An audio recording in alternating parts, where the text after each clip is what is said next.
আমরা এখন শনবোর্ন প্যালেসে এসে গেছি।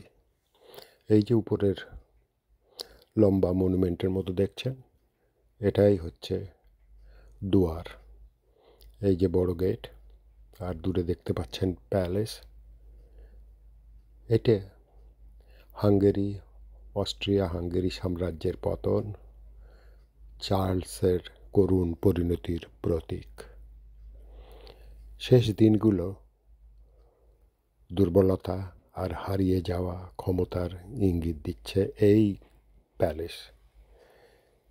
প্যালেসটি দুঃখ আর যন্ত্রণা মুখ সাক্ষী হয়ে দাঁড়িয়ে আছে।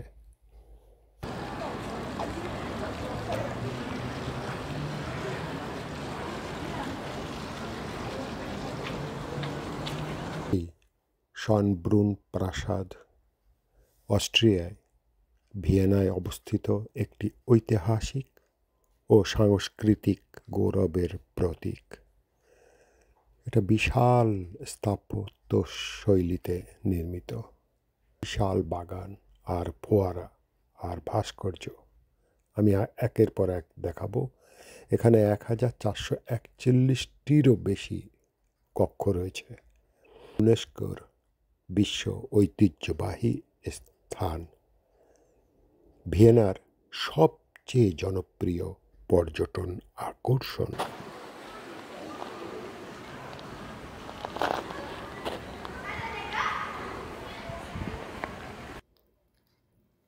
সম্রাজ্ঞী মারিয়া তেরেসা এই 1400 শতাব্দীতে এই বাগানটিকে অনেক বাড়িয়েছিলেন। এই বাগানের শেষ সম্রাট তিনি দীর্ঘকাল এই প্রাসাদে বাস করেছিলেন। এই প্রাসাদে কিন্তু অনেক ট্র্যাজেডি আছে, অনেক ইতিহাস এর সাক্ষী। এখানে মেক্সিকোর সম্রাট ফায়ারিং স্কোয়াডে 1867 সালে মরেছিলেন। একমাত্র পুত্র যুবরাজ রুডলফ এখানে আত্মহত্যা করেছিলেন। সম্রাজ্ঞী এলিজাবেথ সিসি 1898 সালে এখানে নিহত হয়েছিলেন, অ্যাসাসিনেটেড। অস্ট্রিয়া ও হাঙ্গেরিয়ান সাম্রাজ্যের পতন হয়েছিল এখানে 1916 সালে। সম্রাট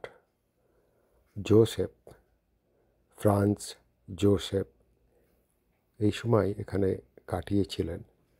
তিনি শেষ দিনগুলো অতিবাহিত করেছিলেন খুব একাকী এবং পরিবারের সদস্যদের মৃত্যু শোকে ভুগতে।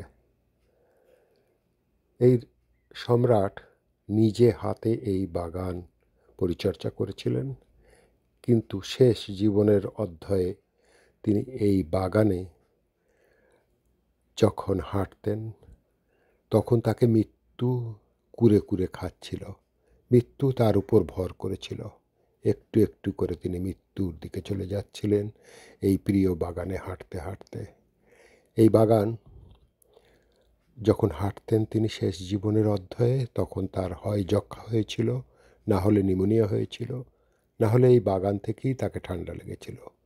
তবুও তার প্রিয় বাগানে হাঁটতেন প্রতিদিন। তারপর একদিন নিভৃত এক কক্ষে মৃত্যুর ঘুমের মধ্যে তার মৃত্যু হয়। এখানেই শেষ হয়ে যায় এই সম্রাটদের আবাসস্থলে থাকা। এর পরবর্তী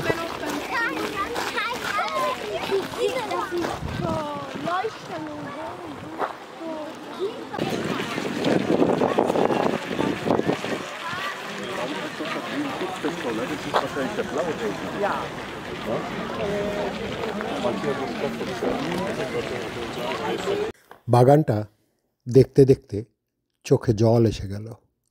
চোখে জল এলো এম্পায়ার জোসেফ প্রথম জোসেফ এম্পায়ার, তার জন্য না।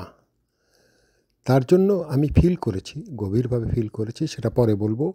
আর চোখে জল এলো আমাদের কথা সাহিত্যিক আমি যার ভক্ত, লেখক হুমায়ুন আহমেদের কথা স্মরণ করে, লেখক হুমায়ুন আহমেদ বলে আমি স্মরণ করি নাই সেই বাগানে দাঁড়িয়ে, আমি স্মরণ করেছি প্রকৃতি পাগল একজন মানুষ, প্রকৃতিপ্রিয় একজন মানুষ। তার কথা স্মরণ করে আমার চোখে জল এলো।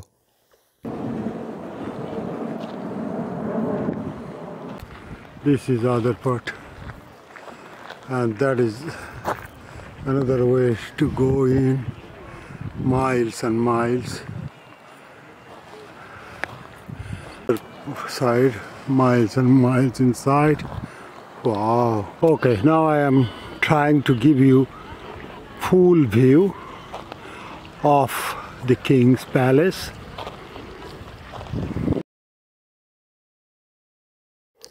হুমায়ুন আহমেদ উনিই কি ভেবেছিলেন যে তার পরিচর্যা করা বাগান, দেশ বিদেশ থেকে আনা গাছ লাগানো, তত্ত্বাবধান করা, পরিচর্যা করা, সেই বাগানে এই লিচু গাছটা, এই লিচু গাছে হয়তো তিনি কতবার হাত বুলিয়েছেন, হয়তো মরা পাতাগুলো তিনি একটা একটা করে ছুঁড়ে ফেলেছেন, হয়তো তিনি সামান্য পানি দিয়েছেন এই লিচু গাছের গোড়ায় নিজে হাতে।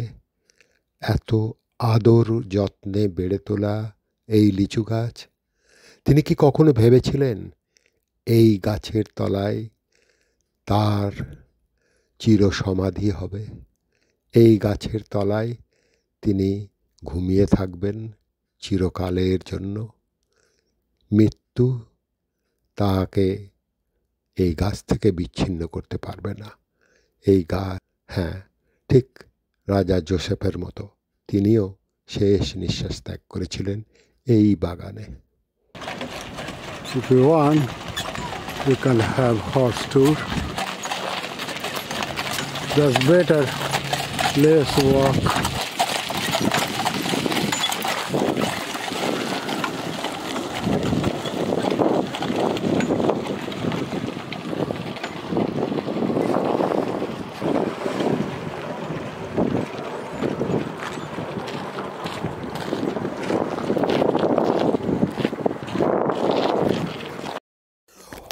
ওই যে দূরে দেখছেন, ওটা সম্ভবত ওনাদের বৈঠকখানা। হয়তো ওখানে বিকালে বন্ধুবান্ধব নিয়ে আড্ডা মারতেন। এটা রাজপ্রাসাদ থেকে অনেক দূরে এবং বেশ উঁচুতে। সম্ভবত ঘোড়ার গাড়ি করেই যেতেন। রাজপ্রাসাদ থেকে সরাসরি দেখা যেত ওই বৈঠকখানা। এবং অসুস্থ দিনগুলোতে তিনি রাজপ্রাসাদে বসে স্মৃতি মন্থন করতেন ওই বৈঠকখানা দেখে দেখে।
কেমন লাগলো আপনার সনবর্ন প্যালেস?